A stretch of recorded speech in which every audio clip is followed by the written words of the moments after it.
머리 앞에 반갑습니다.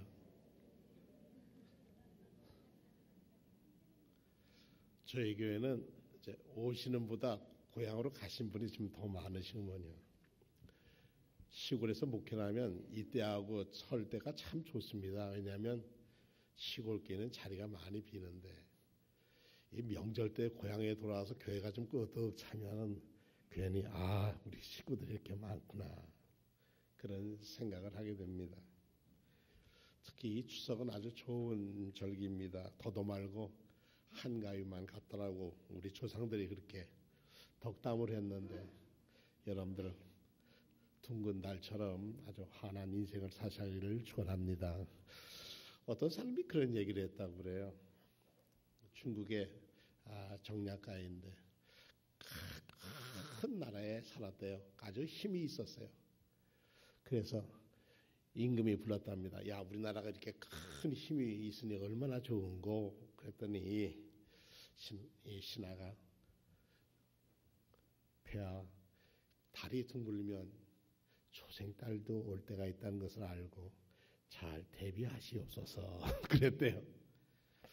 이제 그 나라가 이제 정말 망했어요. 그래서 옆에 작은 나라에 갔습니다. 작은 나라에 갔더니 작은 나라 임금이 또 하루는 불렀습니다. 이게 훌륭한 선생이라고 소문이 나니까 우리나라의 앞날은 어떡하소? 그러니까 염려하지 마소서. 초생딸이면 커지면 무슨 딸이 돼요? 보름딸이 될 때가 있을 겁니다. 그래서 희망을 주고 긍정을 주는 그런 아주 재상이 있었다 그러합니다. 오늘 여러분들은 하나님께 성삼위 하나님께 예배드리러 이 자리에 오셨습니다. 그러니까 여러분들이 오늘 만나고 가실 분은 성삼위 하나님이신 줄로 믿습니다. 그분과 여러분의 관계는 오늘 여러분은 예배자이고 예배를 받으시는 분은 그분이십니다. 그래서 그분께서 기뻐 받으시는 예배를 드리고 돌아가시면 여러분은 오늘 할 일을 참 잘한 일이 됩니다. 그럼 어떻게 드리는 예배가 그럼 그분이 기쁘게 받으실 예배일까? 예수께서는 신령과 진정한 마음이 있어야 예배를 받으신다고 그랬어요. 하나님은. 근데 바울 사도 때 와서는 조금 더 그게 구체적으로 이렇게 설명합니다. 그러므로 나는 바울은 하나님의 자비하심을 힘입어서 여러분들을 권합니다. 여러분은 여러분의 몸을 하나님께서 기뻐 받으실 거룩한 산 제물로 드리십시오. 이것이 여러분의 드릴 합당한 예배, 영적 예배입니다. 이런 영적 예배를 드리는 사람은 이 세상을 본받지 말고 이 세상의 풍조를 쫓아가지 말고 마음을 새롭게 함으로 변화를 받아서 하나님의 선하시고 기뻐하시고 온전하시듯이 무엇인지를 분별할 줄도 알아야 합니다. 제가 받은 은혜, 주님께서 받은 은혜를 각 사람에게 한 사람 한 사람에게 저는 꼭 이런 말씀을 드리고 싶습니다. 여러분은 스스로 마땅히 생각해야 하는 것 그 이상의 생각을 품지 말고 하나님께서 각 사람에게 나눠주신 믿음의 분량대로 분수에 맞게 생각하십시오. 생각이 잘못되면 이것도 큰일이에요. 정말 이 혼탁한 세상에서 그리스도인의 삶은 어떤 삶이어야 할까? 오늘 추석날 제목으로 믿음의 선한 싸움이요. 평화를 얘기를 해야 되는데 이 싸움을 목사 싸움 얘기를 하려나? 그런데 잘 들어보십시오. 어떤 얘기로 가는가? 우리가 너무 복받는 일에만 우리의 문제를 가지고 주님 앞에 나와서 해결하는 문제에 우리는 우리 예배 드릴 때 그런 마음을 많이 갖고 왔습니다. 모르겠어요. 저는 그럴 때가 많았어요. 하나님께 예배 드린다 그러면서 내가 있는 문제, 내가 받을 복, 그게 더 관심이 많았어요. 나 자신의 주인 죄를 용서해 주신 그분, 늘 잊지 않고 우리를 사랑해 주시는 하나님의 사랑을 그건 의당히 주시는 거고 나는 거기다 플러스 알파까지 더 받아야 나는 예수를 잘 믿고 예배를 잘 드리고 돌아가는 거라고 생각한 적이 있습니다. 내 생활에 쫓기다 보니까 우리 사랑하시는 하나님 아버지, 우리 주 예수 그리스도의 주님과의 그 친밀한 교제를 바쁘니까 잊어버리게 됩니다. 어떤 분이 제게 그래요. 제게는 목사님 너무 바빠서 기도할 시간이 없어요. 그럼 언제 기도합니까? 그랬더니 저는 아침에 출퇴근할 때 기도합니다. 운전하면서 마음으로 늘 찬송하고 기도하고 그 왔다 갔다 하는 30분, 1시간이 제게는 주님과 함께하는 시간입니다. 대단하신 분이에요. 자기 삶에 요즘 뭐 아침에 오면 음악도 틀고 뭣도 틀고 그래야 할 텐데 그 시간에 자기는 말씀을 듣든지 찬양을 하든지 하나님과 친밀한 관계를 자기 운전 때는 누가 잡고 있냐면 자기가 잡고 있지만 하나님이 늘 자기를 붙들어 주신다. 주님의 은혜로 사는 우리들이 주님 앞에서 매일매일 하나님 앞에 자신을 다듬으며 살고 자신을 절제하며 사는 일이 없으면 자기가 드러납니다. 예수님이 드러나야 되는데 우리에게서 예수 향기가 드러나야 되는데 내 말이 나오고 내 욕심이 나오고 내 감정이 툭툭 튀져 나옵니다. 이거는 하나님이 기뻐 받으시는 예배를 드리지 못한 게 되는 것입니다. 그래서 내가 은혜 받은 내가 옛날에 나는 정말 벌 받을 사람이었는 바울이 이제 은혜를 받고 나니까 이제 여러분 한 사람 한 사람에게 부탁드리고 싶은데 그것은 이 세상들이 살아간다고 다른 데가 뭐 한다고 다른 교회가 어떻게 한다고 그래 풍조 따라가지 말고 신령한 마음을 새롭게 하면 늘 마음을 재다짐하면서 변화를 받아서 하나님이 선하시고 기뻐하신 뜻을 행동으로 옮기라. 그것을 그렇게 살아가는 것이 그리스도인이 예배자의 삶이라는 것입니다. 여러분 그렇습니다. 우리 십자가라고 하는 것은 우리를 죄를 사해 줄 뿐만 아니라 죄를 버리게 하는 능력이 있습니다. 자신의 허물과 죄를 들고 십자가 앞에 나가면 죄 사함의 은총을 받을 뿐만 아니라 조금씩이라도 그 죄에서 벗어나 주님을 닮아가는 변화라고 하는 것을 갖게 됩니다. 하나님의 자녀인 우리는 십자가와 부활에 대한 능력을 힘입어서 자신의 영적 생활, 사생활 어느 쪽에나 할 것 없이 자기가 말씀이라고 하는 칼을 들고 자기를 정리해 나가야 합니다.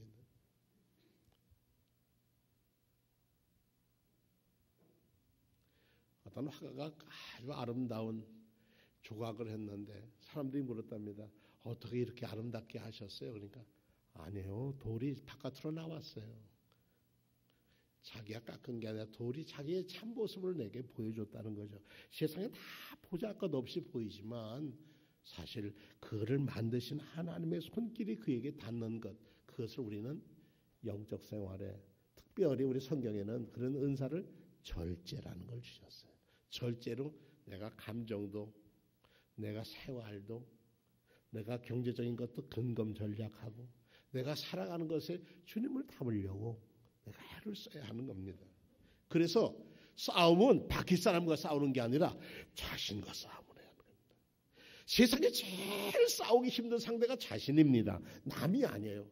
저도 그럴 때가 있어요. 그때 조금만 참았으면 한 번 더 기도했으면 이런 어려움이 없을 텐데 그럴 때가 있습니다.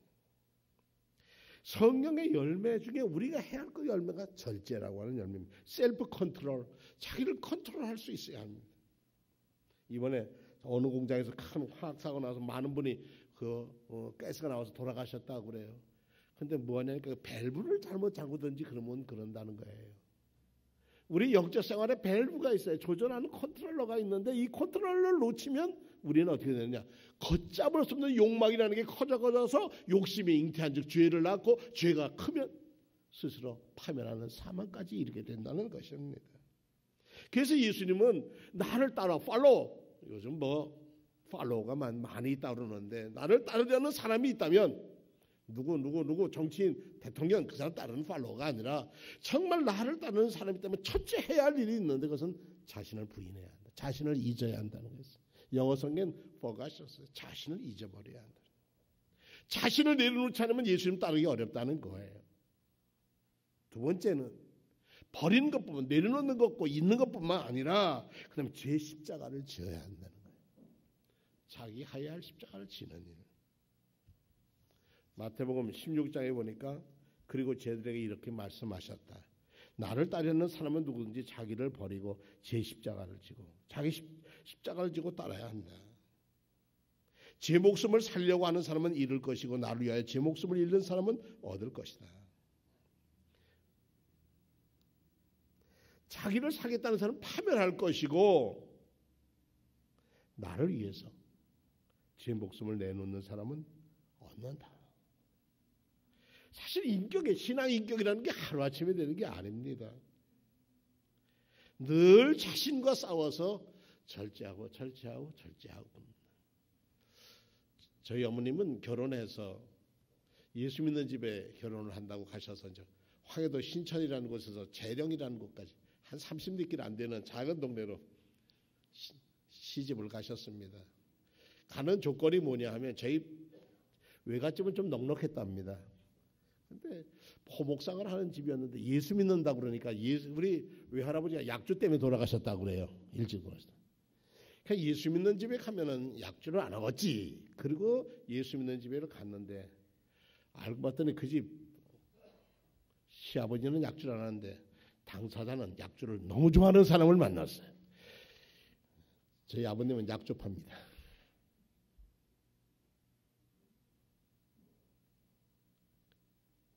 거기 사는데 교회 가서 세례를 받게 됐습니다. 처음 가서 세례 받는데 교회 갔는데 재령 서북교회라는 교회를 다녔는데 갔더니 담임 목사님이 얼마나 일이 큰데 겁이 났대요. 저분이 누굴까 그랬더니 그 목사님 이름이 김익두 목사. 그런데 이 신천이 가까운 동네인데 이 황해도 동네에서 김익두 그러면 아주 못된 사람, 깡패 불황하고 제1위였던 사람인데 그 사람이 선교사에 선교를 받고 복음을 전환받고 새 사람이 됐다. 설교할 때마다 불이 붙고 그래서 거기서 성경학까지 공부를 하셨어요. 그게 배운 게 뭐냐면 그리스도인들은 잘 참을 줄 알아야 한다. 그러셨다는 거예요. 저희 어머님은 평생 사실 자녀들한테도 몇 말씀 못하고 사셨어요. 그래서 그러셨는지 모르겠어요. 참을 줄 알아야 한다. 예수 믿는 사람. 그래서 당신이 밖에 나가면 동네 아주 불황아들이 아주 못되겠던 불황이 뭐 어떤 데 구정물도 뿌리고 무엇도 뿌리고 그랬대요. 그러면 그런데요. 저희 어머님 말씀에 옛날 김익도가 살았으면 너는 뼈도 못 추린다. 이제는 옛날 김익도는 죽었고 예수와 함께 새 김익도가 났다. 그래서 그 재령이라고 하는 온 동네가 복음화되는 동네였다고 합니다. 우리를 새롭게 한다는 다짐, 매일매일 나는 생활을 돌아보면서 믿음으로 내 생활이 제대로 되었는가를 다짐하는 일. 요즘은 일기 쓰는 사람이 굉장히 없죠. 그러나 어쨌든 자기 자신을 저녁에 가정 예배를 드리든지 기도하면서 내 자신의 오늘을 되돌아보면서 이거는 좀 아쉬웠다 하는 거라면 다시 마음 정리하면 그 다음날 할 땐 똑같은 일이 생길 땐 참고 할 수 있거든요. 이런 마음 다짐, 마음을 자기 다짐하는 것은 자기를 찌르는 비수와 같이 아플 때도 있다는 일입니다. 그래서 신앙생활의 안전과 평안은 자기와 부단한 싸움에서 얻어지는 것입니다. 그러면서 우리에게 얻어지는 게 뭐냐? 우리는 주님을 기쁘시게 해야 합니다. 우리가 예배를 드리는데 예배를 받으시는 분이 기뻐해야 한다는 얘기예요. 그분이 오늘 우리가 예배를 드리는데 받으실 분, 저는 받는 사람이 아니라 저는 여러분을 안내해서 그분에게 예배를 잘 드리도록 안내해 주는 사람인데 그분이 기쁘시게 받을 예배는 뭐냐? 믿음이라고 그랬어요. 믿음이라고 하는 것은 믿는 행위를 믿음이라고 합니다. 마음에 믿는 것이 믿음이 아니고 믿고 행하는 것일 때 믿음입니다. 그 행함이 없으면 알기는 아는데 행하지 못하면 열심히 밤새워 공부를 했는데 답안지에 못 쓰면 그 소용이 없어요. 답안지에 써야 돼요. 이게 답안이다. 그렇게 쓰면 상을 주시는 이심을 알아야 한다는 겁니다. 믿음에는 상급이 있다는 거예요. 거룩한 삶을 이루려면 우리가 변화돼서 거룩한 생활을 해야 합니다. 성화라고 하는데 좀 어려운 말인데 우리의 생활이 바뀌는 거죠. 주님을 닮아간다는 것이죠. 그런데 그 주님을 닮아가는데 동기가 있어요. 여러 사람들이 동기 있어요. 어떤 사람은 갑자기 질병이라는 게 와서 주님을 가고 어떤 사람은 경제적 파산이라는 것도 있고 어떤 사람은 위기가 돼 있고 뭐 여러 가지 동기가 있어요. 그 동기를 놓치지 말아야 돼요. 기회를 놓치지 말아야 돼요. 어느 날 여러분이 성경을 읽다가 딱 성경이 내게 말씀하시고 가슴이 뜨거워지고 눈물이 날 때는 그 자리에서 멈추시고 기도하세요. 그냥 더 안 나가도 돼요. 그러면 주님은 여러분에게 반드시 들려주시는 말씀이 마음에서 우러나든지 들리든지 하실 거예요. 왜 경건해야 하느냐? 세상 따라가면 우리에게는 거기는 뻔한 사망밖에 없기 때문에 그렇습니다. 빌립보서 2장에 보니까 하나님의 자녀로서 흠이 없이 살아야 한다는 거예요. 그러므로 나의 사랑하는 자들아, 너희가 나 있을 때뿐만 아니라 더욱 지금 나가 없을 때도 항상 복종하고, 복종한다는 것은 누구에게 복종? 말씀에 복종하고, 두렵고 떨림으로 너희 구원을 이루라. 이 복종한 말씀을 붙들고 두렵고 떨림으로 내 말씀을 잘 지켜나가라. 너희 안에서 행하시는 이는 하나님이시니 자기의 기쁘신 뜻을 위하여 너희에게 소원을 두고 행하시게 놨느니 모든 일을 할 때 원망과 시비가 없게 해라. 저희 교회에 이렇게 이루어지는 일들을 되게 이제 기획위원을 통해서 이루어지니까 어떤 분들은 소통이 잘 안 돼가지고 좀 궁금하신 분들이 많으신 것 같아요. 그래서 1월 셋째 주일 우리 오후 예배 후에 임원회 할 터인데 임원회 할 때 여러분들의 혹시 성도님들 중에 이런 게 궁금하다, 이런 걸 알고 싶다, 이랬으면 좋겠다, 그런 뜻이 있거든. 이렇게 적으셔서 시간이 넉넉하니까 적으셔서 전도사님이나 제게 주세요. 그러면 그 다음 갑자기 이 사람 저 사람 얘기하면 회의가 어려우니까 잘 정리해서 이런 것은 이런 겁니다 하고 대답하고 서로 소통할 수 있는 기회가 됐으면 좋겠어요. 모든 일을 할 때 원망과 시비가 없이, 좋은 일을 하는데 원망과 시비가 하면 되겠습니까? 그럴 수가 없는 거예요. 만일 너희 믿음의 제물과 섬김 위에 내가 나를 내 해를 전제 피의 제사로 드린다 할지라도 나는 기뻐하고 너희 무리와 함께 기뻐하리니 이와 같이 너희도 기뻐하고 나와 함께 기뻐하라. 예배는 기쁨으로 드려야 한다는 거죠. 오늘 명절에 여러분들 가족들이 모여서 아주 오늘 낯설은 분도 많이 있어서 아주 고맙습니다. 그런데 우리 어떻게 변화되고 우리가 어떻게 살아가야 할까? 먼저 우리 예절에 예의가 바라야 할 것 같아요. 우리 젊은이들에게 명절에 내 젊은 자녀들이 조카나 누가 오잖아요. 그럴 때 어떤 목사가 제게 메일을 보냈는데 10가지 계명을 보냈어요. 안 목사님, 젊은 사람을 대할 때 이 10가지를 꼭 기억해요. 네, 이주연 목사라고 기독교 사상 편집장을 하던 친구인데 제가 보냈는데 제가 한번 소개를 하려고 합니다. 젊은이들에게, 젊은이는 여러분보다 나이가 젊은 사람은 젊은이에요. 그러니까 90 먹은 분은 80 먹은 사람이 젊은이요. 그러니까 젊은이에게 아무리 자주 보는 가족이라도 처음 보듯 반갑게 인사하셔. 이야, 너 왔구나. 반갑다. 아주 오랜만에 만나는 것처럼 반갑게 대하십시오. 큰 집 갔는데 들어가면서부터 얼굴색이 이러면 이건 지옥되는 거예요.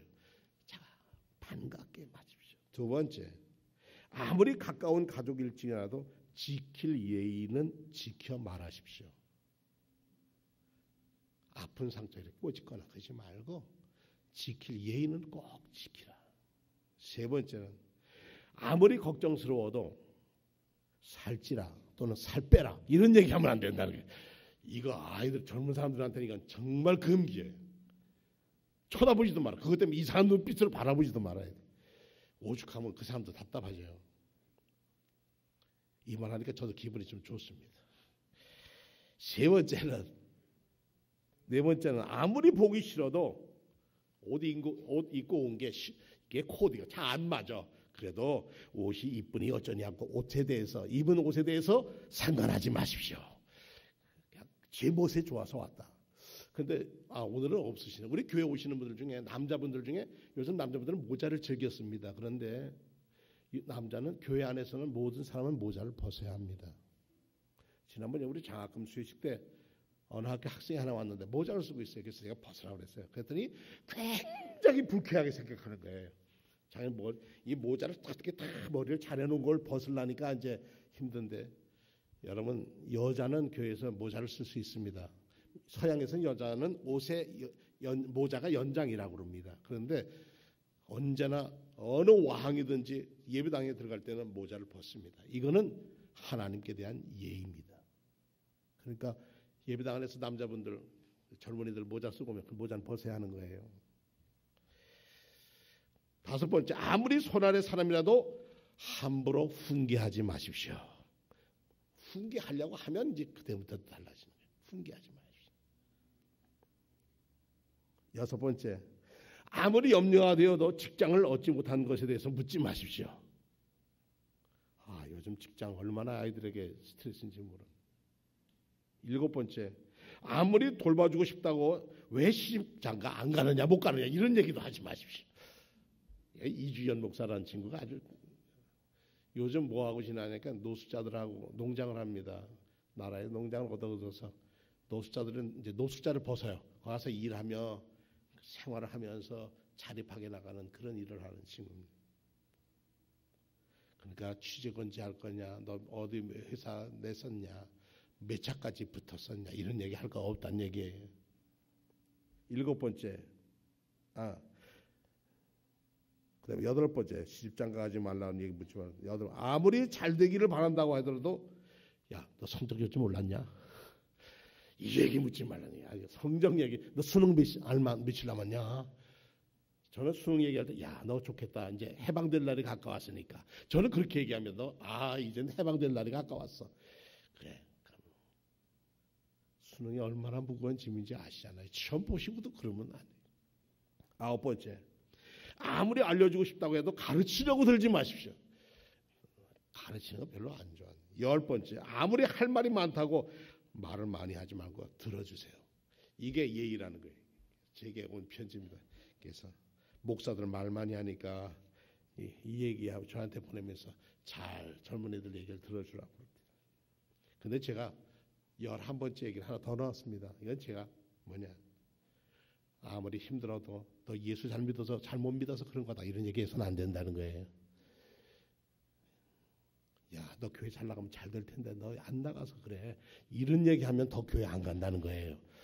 이 얘기도 하시면 안 돼요. 그럼 어떻게 얘기를 해야 돼요? 나 너를 위해서 기도하고 있단다.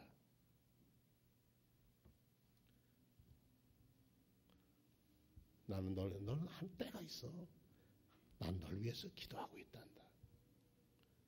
그 얘기만 해줘도 되고 조금 더 심하게 하면 너는 우리 희망이야. 그것도 사실 짐듣긴 하는 얘기인데 나는 잘하고 있는 거야. 그래서 하여튼 이 명절에 우리가 싸워야 할 것은 나 자신과의 싸움이지 믿음의 싸움은 밖에 사는 가족과 싸움하는 거 아니에요. 그러니까 결혼이 처음 그냥 가족이 와서 반갑습니다 하고 돌아갈 때는 더 반가워서 돌아가야 돼. 아쉬워서 돌아가야 돼. 그런데 예수 믿는 집에 왔는데 이러고 저러고 갈 때는 얼굴 붉어닥팔아서 난 다시는 안 오느니 어쩌니 이러고 가면은 이거 여러분 오늘 예배를 잘못 들으신 게 되는 게 하나님이 그건 기뻐하지 아니하시는 게. 우리가 교회라고 하는 신앙 공동체 안에서 우리가 나는 의무 뭐 예배도 드리고 11조도 내고 뭣도 했으니까 난 됐지 생각하는지 모르지만 그거 했다고 그리스도인 되는 거 아니에요. 실상 우리가 주님을 닮을 때 그리스도인이에요. 우리의 인격이 변화가 있어야 하는 거예요. 인격을 안 변하고 내 의무만 다 한다고 그 사람이 그리스도인이냐? 그렇지 않아요. 그리스도인은 그리스도를 닮은 사람이잖아요. 하나님이 주인인 사람이 예수님이 주인이라는 사람이 어떻게 자기 주인으로 탄다는 말입니까? 이건 말도 안 되는 얘기죠. 제가 덕 세우는 얘기를 성경에서 좀 찾아봤습니다. 로마서 14장 19절에 보니까 그러므로 우리가 화평하는 일과 서로 덕을 세우는 일에 힘써야 한다. 서로 화목하는 일, 덕을 세우는 일. 교회 안에서도 그래요. 임원회를 하든지 무슨 회의를 할 때 덕을 세우는 일, 서로 돌보는 일, 용기를 주는 일에 힘써야 되는 거예요. 두 번째로 우리 각 사람은 이웃을 기쁘게 하되 선을 이루고 덕을 세우도록 할지니 비방을 받아서는 안 된다. 아유 저런 짓 같으면 나 예수 안 믿어. 이거 절대 안 되는 일이지. 그 비방이 누구한테 미치느냐? 하나님 앞에까지. 세 번째로 우상 제물에도 그런데 하나님은 우상 제물 걱정할 거 없어. 하나님 우상보다 하나님이 지으신 하나님 높으신데 누구든지 하나님을 사랑하는 일을 더 관심을 가져라. 고린도전서 10장 23절에 보면 누구든지 자기 유익을 구하지 말고 남의 유익을 구해라. 모든 것이 강하나 모든 것이 유익한 것이 아니야. 모든 것이 강하나 모든 것이 덕을 세우는 게 아닌데 교회에서의 중요한 일은 신앙 공동체 안에서는 덕을 세워야 된다는 거예요. 그리고 고린도서 14장 3절 보니까 이 교회 은사를 받아서 내가 방언도 잘하고 예언도 하고 병도 고치더라도 중요한 것은 교회 덕을 세워야 하는 거예요. 교회 덕이 안 되면 그것도 금지돼요. 고린도서 14장 12절에 보니까 그러면 너희도 영적인 것을 사모한 자, 이제 교회 덕을 세우기 위해서 그것이 풍성하기 위해서 구하라고 그랬어요. 기도할 때 우리 교회가 덕이 넘치는 교회가 되게 해달라. 이렇게 얘기해서 무릇 더러운 말은 너희 입 밖에도 내지 말고 오직 덕을 세우는 데 소용되는 대로 선한 말을 해요. 긍정적인 말로 해서 사람들에게 용기를 줘라. 데살로니가전서 5장 11절에 보니 그러므로 피차에 권면하고 서로 덕을 세우는 것을 너희가 하는 것, 너 자신이 하는 것처럼 남이 덕을 세우기를 바라지 말고 내 자신이 덕을 세우는 일에 힘써라. 이렇게 말씀하시면서 덕을 세워야 한다. 그리고 오늘 본문에 보면 믿음의 선한 싸움을 싸우라는 거예요. 의를 이루고 화평을 이루라고 하는데 자신과 싸워 이겨야 한다는 거예요. 오늘 추석에는 여러분들 오늘 예배 드리고 예배 끝나고 나가면서부터 문 밖에 나가서부터 서로에게 아주 보름달처럼 환한 얼굴, 너그러운 마음, 덕을 세우려고 하는 좋은 말, 그런 행동, 섬김, 그것이 어디에서 오는 것이냐? 자기를 부인하고 자기 십자가를 진 사람들이 그렇게 할 수 있다는 겁니다. 자기를 부인 안 하니까 불화가 사오고, 자기를 부인 안 하니까 자기가 드러나는 거예요. 예수님이 드러나야 되는데 교회 안에서 교회 주인은 예수십니다. 십자가의 도가 멸망하는 자들에게는 미련한 것이요 구원을 받는 우리에게는 하나님의 능력이라 그랬습니다. 한 군데 성경을 읽고 말씀을 마무리하겠습니다. 갈라디아서 5장 6절 한번 찾으실까요? 갈라디아서 5장 6절 함께 읽겠습니다. 갈라디아서 5장 6절.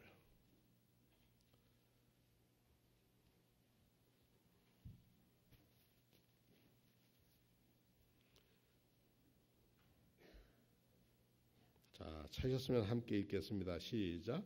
그리스도 예수 안에서는 할례나 무할례나 효력이 없으되 사랑으로서 역사하는 믿음뿐이니라. 사랑으로서 역사하는 믿음. 내가 세례 받았니 안 받았니, 내가 교회 목사니 뭐니가 중요한 게 아니에요. 중요한 건 뭐예요? 사랑으로서 역사하는 믿음. 이 믿음이 수원종로교회 그리고 오늘 명절에 오신 여러분들의 삶 속에 넘치시기를 축원합니다.